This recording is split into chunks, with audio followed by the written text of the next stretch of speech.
Assalamualaikum warahmatullahi wabarakatuh.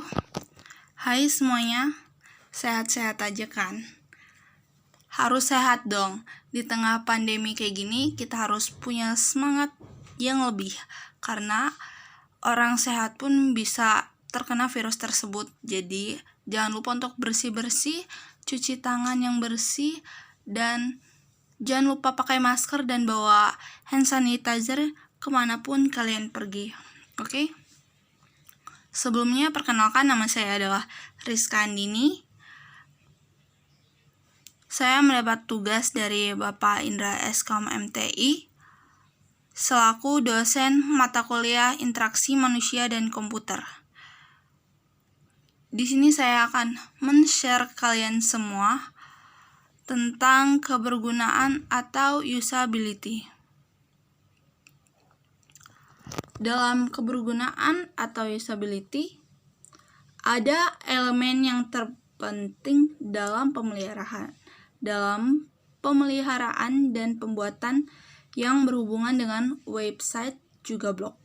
Yang pertama ada arsitektur informasi, yang kedua desain web, yang ketiga kebergunaan, dan yang keempat adalah konten. Definisi kebergunaan. Menurut Wikipedia, kebergunaan adalah kemudahan untuk menggunakan dan mempelajari objek buatan manusia. Bentuk objek yang dipakai dapat berupa aplikasi, perangkat lunak, website, buku, alat, mesin, proses, atau apapun yang melibatkan interaksi manusia dengan objek tersebut. Dalam artian, kata si Wikipedia nih, yaitu memudahkan seseorang dalam mempelajari objek buatan manusia. Objeknya itu bisa berupa perangkat lunak, website, buku, alat, mesin, proses, atau apapun yang melibatkan interaksi manusia dengan objek tersebut. Contoh, kalian baca buku nih, buku kan objeknya. Nah, kalian membaca buku tersebut, dan itu sudah merupakan interaksi manusia dengan objek tersebut. Selain menurut Wikipedia, ada juga menurut Bapak Jacob Nielsen nih yang ada di gambar. Dia adalah seorang ahli kebergunaan. Jadi, kata si Bapak Jacob Nielsen ini, kebergunaan adalah atribut kualitas yang menilai seberapa mudahnya tampilan antarmuka digunakan. Kata kebergunaan itu sendiri juga mengacu pada metode untuk meningkatkan kemudahan penggunaan selama proses desain. Jadi ini tuh kata si Bapak Jacob Nielsen.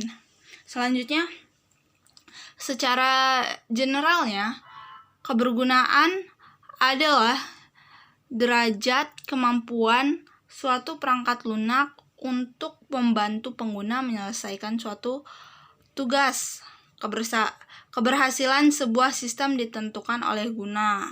Nah, gunanya itu ada 3 yang di bawah. Sebelum itu, ini kan menurut umumnya ya, derajat kemampuan suatu perangkat lunak, yaitu si objeknya, untuk membantu si pengguna atau ya si usernya itu dalam menyelesaikan suatu tugas. Nah, yang guna itu ada 3. Yang pertama adalah berguna, yaitu sistem berfungsi seperti yang diinginkan pengguna. Misal, si perancang nih bikin website atau bikin aplikasi. Nah, itu berfungsi seperti apa yang si perancang mau atau si perancang inginkan. Ya, karena kenapa seperti apa yang diinginkan perancang atau pengguna dapat diterima dengan baik. Dan yang kedua adalah dapat digunakan. Ya, sistem yang mudah dioperasikan. Jadi aplikasi yang dibuat tuh nggak sia-sia, siapapun bisa pakai. Dan yang ketiga adalah digunakan, yaitu sistem yang memotivasi pengguna untuk menggunakannya. Jadi maksudnya memotivasi adalah mempunyai tujuan. Kenapa sih saya harus menggunakan aplikasi tersebut gitu? Motivasinya apa? Alasannya apa? Seperti itu. Jadi dalam kebergunaan juga ada kesalahan-kesalahan yang mungkin terjadi. Nah, kesalahan pertama itu adalah kesalahan asumsi pada rancangan. Yaitu si pengguna atau si perancangnya itu yang membuat sebuah objek nih, kayak tadi kan mesin, proses, website, blog atau apapun. Kesalahan asumsi pada rancangan. Jadi isinya atau asumsi yang dipakai oleh si perancang ini nih salah gitu kan. Harus dia tujuannya kemana, asumsinya kemana gitu. Jadi gak sinkron gitu kan. Yang kedua adalah pilihan yang secara tidak tegas ditentukan. Nah, ini merupakan labil nih. Dia masih bingung mau pilihan yang mana ya untuk si pengguna pakai nih atau penikmat rancangan atau objek yang dia pakai atau objek yang dia buat gitu kan. Jadi nggak tegas, nggak yakin dengan dirinya sendiri dalam membuat rancangan objek tersebut ya. Dan yang ketiga adalah pembuatan fitur yang tidak memadai. Jadi kayak aplikasi nih, fiturnya tuh nggak jelas gitu, nggak mudah dipahami oleh orang-orang gitu. Fiturnya ya nggak dimengerti oleh orang lain.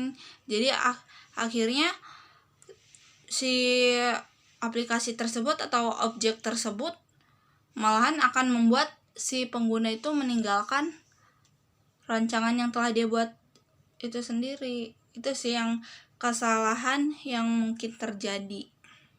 Selanjutnya, tujuan utama. Apa sih tujuan utama dari kebergunaan itu sendiri? Yang pertama, yang pasti harus efektif.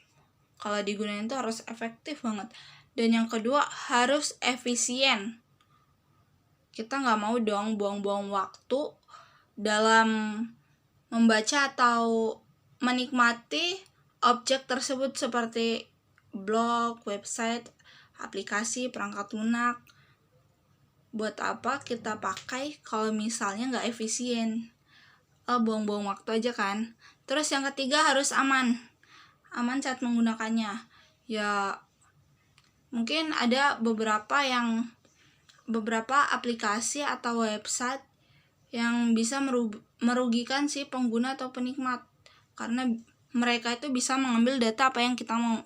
Jadi tujuan kenapa dalam pembuatan objek itu harus ada usability, yaitu ada tujuan utamanya itu ya, ada tujuan utama yaitu harus aman gitu ya kan. Mengapa dalam penggunaan objek tersebut dalam penggunaan objek tersebut harus aman gitu. Sorry ya guys. Selanjutnya adalah punya utility yang tinggi.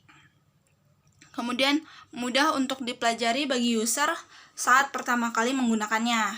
Jadi kita buka aplikasi, perangkat lunak atau website atau objek apapun, itu saat pertama buka nih langsung bisa tahu gitu, mudah dipelajari gitu kan. Nggak harus buka tutorial dulu, karena dia begitu buka ini, ini nih, tahu nih maksudnya kesini nih fiturnya nih gitu. Jadi selanjutnya adalah mudah diingat.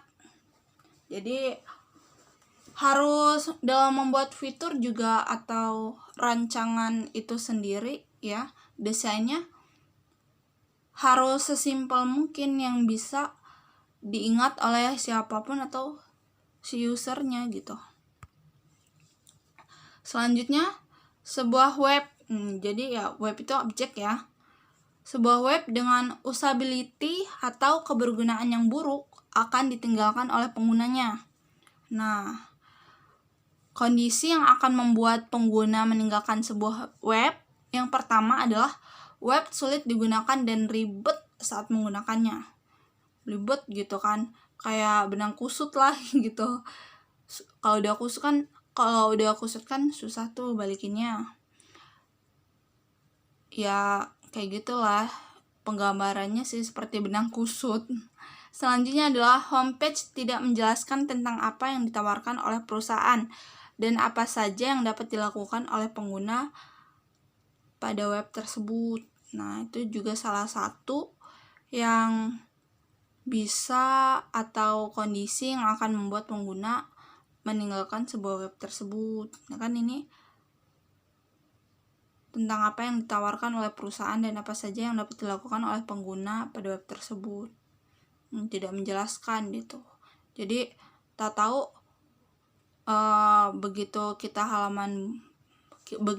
buka, bukannya halaman utama yang kita lihat, malah langsung ke halaman tengah atau halaman intinya gitu, tanpa tahu maksud dari si web tersebut.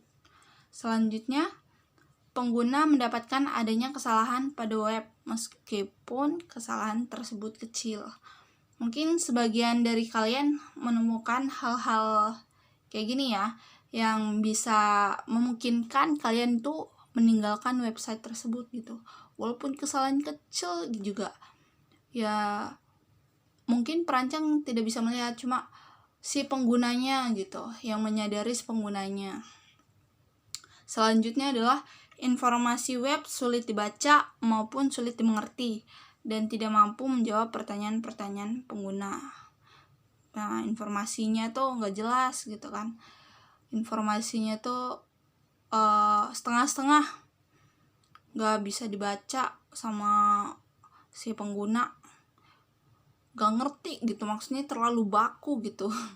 Apalagi coba bayangin kalau yang baca itu anak SD, ya kan? Si anak SD nih, pengen tahu nih website tersebut nih, informasi web tentang apa gitu, tentang angkasa lah ya.